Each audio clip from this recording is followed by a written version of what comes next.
And the body also arising from the body. This is all from uncontrolled senses, and these are for the materialistically attached people. So the miseries of the body are trying to enjoy sense gratification, taking some intoxicants, and then a big hangover in the morning, sick as a dog, and then the liver becomes deteriorated because of trying to enjoy the sense gratification, and then different things. Eating too much, you become obese. These are problems in the body due to uncontrolled sense gratification. Problems come. But even for those on the path of devotion, can they avoid a tsunami or a hurricane or a tornado? No, they have to deal with it also. Can they avoid miseries from other living entities? No. Oh, you're a devotee, so the mosquito's not going to bite. No, the mosquito will bite. Devotee doesn't suffer from problems of the mind. Of course, the pure devotee, they are on an entirely different platform, but those on the path of devotion, they may also suffer from problems with the mind and like this. So everyone, no one escapes. Prabhupada said there's no escape. And for the materialists, there's definitely no escape. For the transcendentalists, the devotee of Krishna, because they don't identify with these things, they really don't put themselves in situations where they are faced with a lot of difficulties. The difficulties are pretty much minimized because they're engaging in the devotional service of Krishna. So they're not engaging in unnecessary sense gratification, and they're not getting entangled in relationships with vicious people who might cause them problems. And so part of serving Krishna is to maintain the body nicely. That's part of serving Krishna, because they know it's not their body, it's Krishna's body, and it's meant for serving Krishna, so I take care of it nicely. Like a car, the car is meant for using to serve Krishna, go here and shopping and Sankirtan and different things, transportation of devotees for their service, like this. So you take care of the car. You're not abusive because it's important for service. So situations that a devotee might find themselves in are pretty much minimized, whereas someone thrashing around in the material energy, trying to figure out how to enjoy, exploit, take advantage of, steal, and so on and so forth, they're going to find themselves under the jurisdiction of the different modes, goodness, passion, and ignorance, and they're going to be coming up against these miseries a little more intensely. And also they're not armed with knowledge of what is going on, so they thrash around, and sometimes the remedy for the misery that is upon them is worse than the cure. It's called Maya Sakaya. Where you've got a problem, material problem, and you try to make a material solution for it, but it only makes things worse because of ignorance. So, for instance, someone has, like cancer.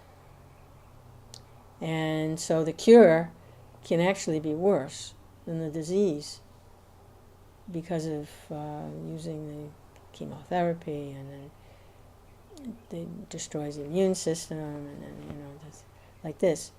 So there are different ways to deal with the disease, but the Maya Sukkhaya sometimes it makes it worse. The misery, the cure is worse than the misery, the disease itself. So that this is coming from ignorance, and the ignorance of identification with the material body and thinking that the solutions are all material. Whereas depending on Krishna gives good intelligence of how to deal with the material energy also. Like with Arjuna, he was on the chariot.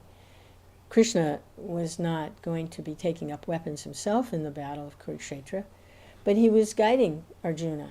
Go over here and shoot, go over there and shoot, stop here and wait and watch out for this one over here. He was guiding him in the battle. He wasn't just driving the chariot. Arjuna was saying, I want to go here, I want to go there. There may have been some of that too, but Krishna was actually guiding Arjuna. He was giving Arjuna the intelligence that he needed to become victorious and to maneuver through that battle. So Krishna gives the intelligence how to deal with the material energy and how to minimize involvement in it. For what purpose? For using more and more of consciousness and your energy for Krishna.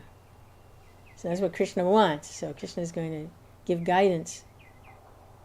Devotee wants to go to Krishna. Krishna wants the devotee to come there and be with him in his pastimes, with his associates and his abode, and all the wonderful activities that go on in the spiritual world. So they both want the same thing. So Krishna is helping like that, helping the devotee. But as long as in the material body, identifying with it or not identifying with it, the threefold miseries are going to be there because that's material nature. It said that in Satya Yuga, when then the demigods, problems from the demigods aren't so great. The weather is actually ideal all over the whole planet. There's no scorching heat and freezing wind in Satya Yuga, or under the rule of some of these great Maharishis. And we just heard the description of when Vyāsadeva, of course he's the personality of Godhead, but also his son, who was the son of Prachinabarhi? No, that was something else. Anyway, we just read about that lineage coming from Maharaj Rahugana and from Vyāsadeva, and that the planet, everything was there. There weren't so many disturbances, because that's where these disturbances come from. They come from the demigods. It's like Indra was unhappy. He sent problems, even to Vrindavan, because he's in charge of the rain and the wind, like that. So, when the demigods are not happy, then there's disturbances, because that's their jurisdiction, is the, it's like the utility department, the public works. And if you don't pay the homage and pay what's due to the public works, then there's problems. But just by serving Krishna, then all the public works are satisfied, because they are part and parcel of Krishna. So by serving Krishna, there's no need to, that was part of the Indra pastime. In Vrindavan, Krishna was showing that there's no need to satisfy the demigods separately. If you satisfy me, then they will be satisfied. Of course, Indra wasn't satisfied at first. He became upset because he didn't recognize Krishna. And then when he understood. So we got to see that, how that played out. And we got to hear Indra acknowledge Krishna. And that goes for all the demigods as well.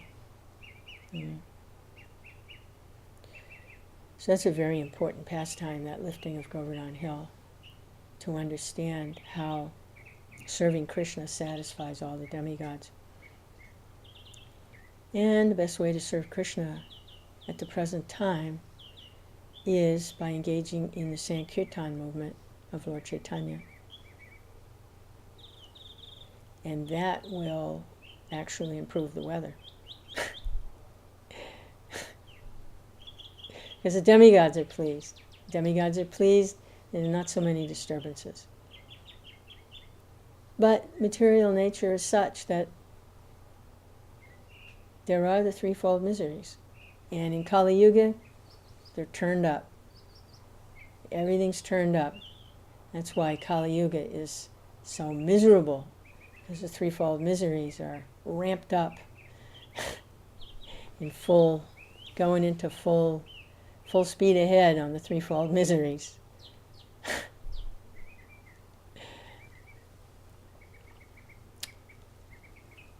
So, but they can be minimized.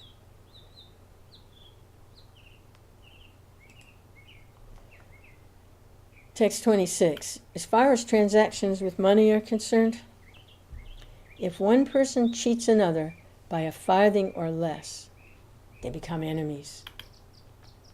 Oh yeah, money's the honey. Oh yeah, they'll be big enemies. Well,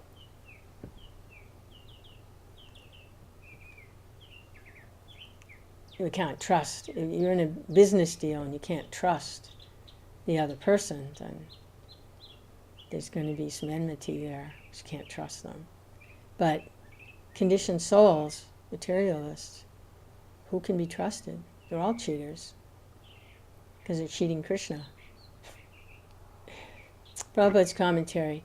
This is called samsara dhavanala.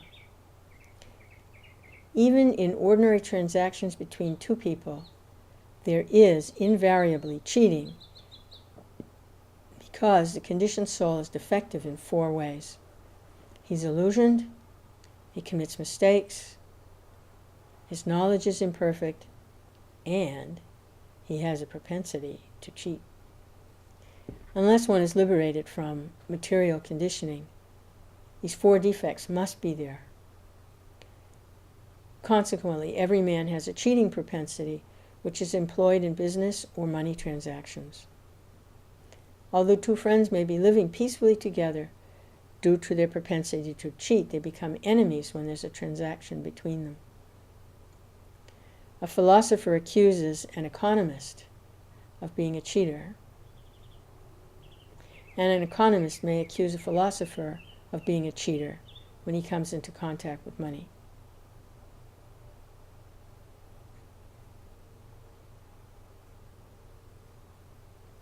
In any case, this is the condition of material life. One may profess a high philosophy, but when one is in need of money, becomes a cheater. In this material world, so-called scientists, philosophers, and economists are nothing but cheaters in one way or another. The scientists are cheaters because they present so many bogus things in the name of science. They propose going to the moon, but actually they end up cheating the entire public of large sums of money for their experiments. They cannot do anything useful unless one can find a person transcendental to the 4 basic defects. One should not accept advice, become a victim of the material condition. The best process is to take the advice and instructions of Sri Krishna or his bona fide representative. In this way one can be happy in this life and the next. Yeah, there's that list of the 4 ways, 4 specific ways a conditioned soul is defective. First of all, he's illusioned, because he thinks he's a material body and mind. And second of all, he commits mistakes. Well, he has to, because he's identifying with an illusion. So whatever decisions and actions he makes, there's going to be mistakes. I think on my body and mind and I act on that, then I'm going to make a lot of mistakes, because that's the big mistake right there. His knowledge is imperfect, and he has a propensity to cheat. Yeah. Wow. Everyone remains active. No one can remain inactive, not even for a moment. And being in illusion, making mistakes, and having imperfect knowledge If you were playing a game and you had all those things against you, what would you do to win? You'd have to cheat to win. You'd have to cheat because the deck is stacked against you. You're in illusion, you make mistakes, your knowledge is imperfect. How on earth are you going to win? How on earth are you going to be successful? The only way to be successful is to cheat because you're a loser from the get-go. So you have to cheat in order to be successful, which, of course, is another illusion. What's the so-called success? But that's why you have to cheat. You can't win otherwise. You have to cheat.